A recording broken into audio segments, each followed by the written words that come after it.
Here I have Xiaomi Mi Mix 2S, and today I'm going to show you how to link or unlink the Google Assistant feature to the power button on this device. So firstly, you will have to open settings, then you have to go to the additional settings, button shortcuts, launch Google Assistant.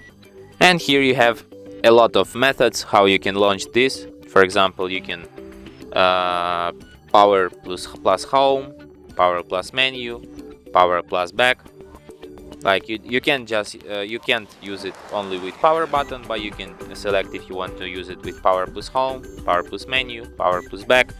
So let's set it, for example, power plus home, and as you can see, now we can use the Google Assistant like this. Let me show you one more time. Wow.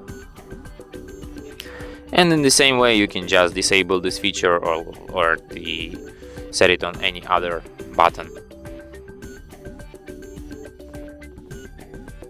And that's it. Thanks for watching.